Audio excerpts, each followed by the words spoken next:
Maintenant passer à Expat, puisque Jacques de Gentilly est allé du côté de Barcelone. Pourquoi? Eh bien tout simplement parce qu'il a rencontré là-bas une personne qui s'appelle Pascal et qui a décidé de tout changer, changer radicalement de vie et de s'expatrier directement là-bas.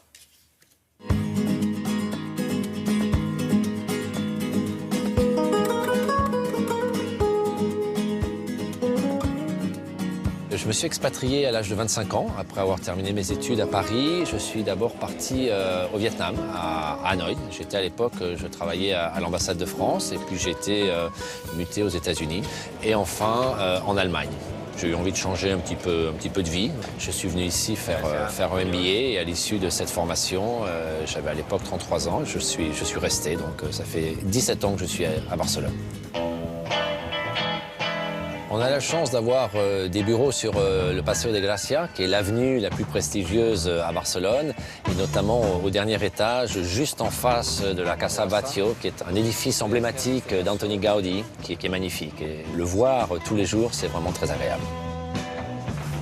Hola Marta, ¿qué tal? ¿Cómo estás? J'ai plusieurs activités professionnelles à Barcelone. La première, donc, je suis chef d'entreprise. Je gère un petit fonds d'investissement dans des sociétés locales, des start-up.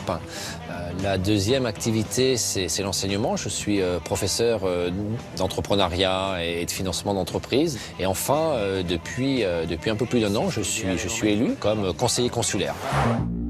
Le moyen de déplacement préféré des Barcelonais et des étrangers qui vivent ici, c'est le 2 roues. Et j'avoue que c'est extrêmement pratique, on peut traverser la ville, pas de problème de parking, il pleut rarement. Je suis marié avec Béatrice, qui est originaire de Barcelone. Et nous avons 4 enfants au total.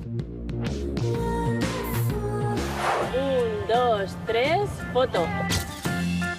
Le rythme de vie est effectivement très différent. On déjeune plutôt 14h, 14h30, on dîne à 21h30, 22h, voire plus tard. Mais néanmoins, les Espagnols se lèvent tôt, ils travaillent à des horaires à peu près normaux, donc ils dorment peu. Ce qui induit une productivité un petit peu moindre lors des heures de travail, mais ils travaillent de longues heures et avec bonne humeur. Muchas gracias. Claro, por eso. On habite dans le quartier de Pedralbes, en fait, qui est près du lycée français, et juste à côté d'un quartier très sympa qui s'appelle Sarria, où on peut faire nos courses. Il y a des marchés couverts qui sont très agréables, il y a des très beaux produits qui sont bien exposés, et donc on se fait plaisir.